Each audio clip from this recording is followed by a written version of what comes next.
We are here now with Jerry Ross, who is the Executive Director of the Disney Entrepreneur Center.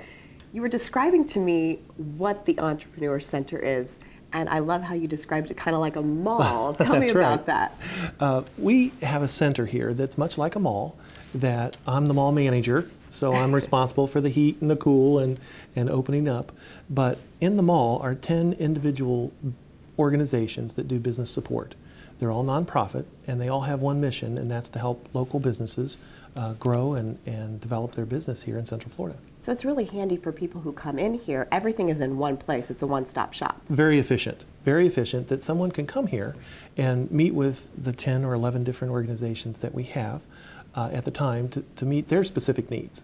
But it's also efficient for the service providers that are here, because sometimes when they are meeting with a client, they uncover other needs and they say, we don't do that, but we can walk you down the hallway and connect you with someone that can help. And that's nice for people who are coming in. They don't have to go all over town, right? Absolutely. So what type of services do you provide here? Mostly all of the organizations do low-cost business training. We have networking events. All of them do some kind of coaching. Most of that is for free, that someone can come in and meet with a business coach and speak about the specifics of their business with a coach to get some direction and some connections with that. And then we have a resource center to connect people with research information, to say maybe what zip code the demographics are for a zip code, or maybe how to connect with people in the industry that may take someone on their own quite a while to find it. Yeah, that's very helpful information for someone who's starting a business. Right. We call this a business accelerator. So tell me about, you have a budding entrepreneur who comes in the door. What are some of the top questions that they ask you guys? Well, that's funny that you would say that, because there are a few that people tend to ask over and over. One of them is usually, where's the money? Yeah. How do I get money to start? That's important. It is very important. And so with most startups, we find that banks are usually not willing to lend to a brand new startup company, but they will lend for on home equity loans and things like that people sometimes will use to start their business.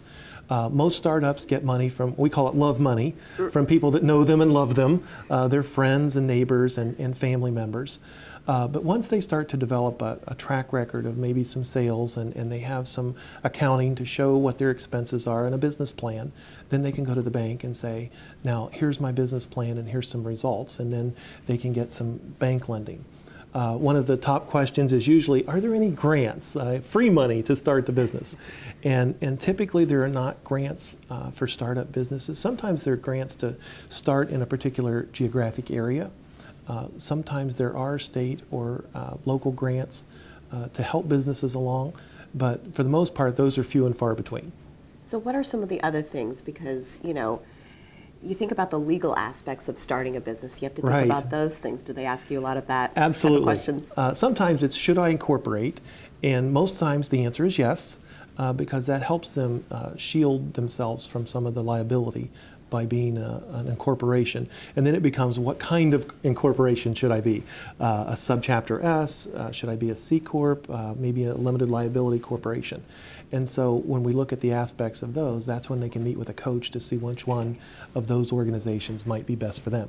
And what other types of help? Because you mentioned networking events. That's so great for someone who's trying to start out and meet people and customers and service providers. It's all about connections. And so what better place to be than in a facility that has connections with other entrepreneurs or other businesses in the area. I think it was last August we had an open house and we had about 450 businesses show up, some of them to get just the education and the free programming that we had, but also to network with other businesses in the area, because ultimately people like to buy from people that they know and that they met and have a relationship with. Absolutely. Right. So you've been open here for 6 years. That's right. How many businesses have you helped, and how many have come through your doors for counseling? The numbers are really staggering when you look at the organizations that are here in the facility. I think over the 6 years, the service providers here in the center have serviced over 70,000 businesses in coaching sessions. I know last year all of the total of the organizations here, whether it was by phone or by email or actually folks that showed up for coaching and training. I think we touched 145,000 businesses here last year alone. Wow, that's amazing. So is this the state of Florida? Do you Well, coach people from around the country? Actually, we serve just about anybody that walks through the front door, because a lot of people like to come to Central Florida for vacation, and then they read about us or hear about us, and they show up and say, I have a small business too.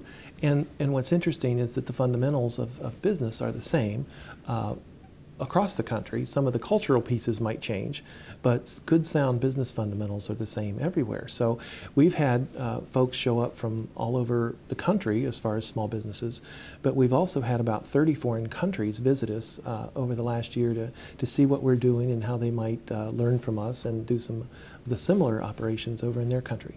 Yeah, what the center does really as far as supporting small businesses and giving people the direction, it's the foundation of our economy, really, these small businesses.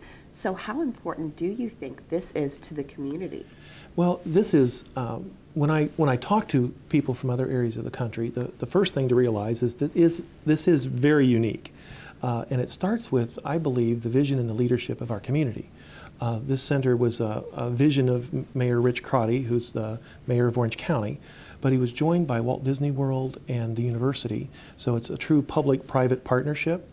But then we're funded by sponsors like Blue Cross Blue Shield and Darden Restaurants and the Orlando Magic and Orlando Utilities Commission and Regions Bank.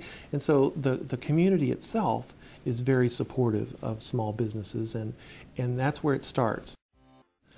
The organizations that are here, they are a top team of people who are passionate about building small businesses. And then when you're in an environment like that and you have an idea, it's like having good fertile soil to plant those seeds in. So I believe it was last year we were named the #1 area in the country to start and grow a small business. And that was a survey of 55 cities for the Biz Journal newspapers. So I think it starts with the vision of the leadership and the government here in Central Florida. Then it's the organizations that provide that passion and real vision for small business. And then it's the people here who say, I've got an idea, and they've got a great place to grow. Tell me about your background, because you're an entrepreneur. Most people that we come across, you know, you've had several businesses in the past. Yes, I am. This is just what gets you going. It is, and that's one of my passions, and it's great that I've been able to find my passion to help small business, because I've been an entrepreneur all my life. And so here in Orlando, I've run some businesses that have been very successful, and some that weren't so successful. And so I think that's part of the entrepreneurial fabric that I can help bring here, to say not every idea is a good one, and not every business is going to work out. But from that, you can always build on that and eventually find your success. And many times that arrives in a package that you would have never thought of, but it's that journey that leads you to an entrepreneurial idea that really works. And those folks come in here on a daily basis, and I get to cheer them on. So I've got the best job in the world.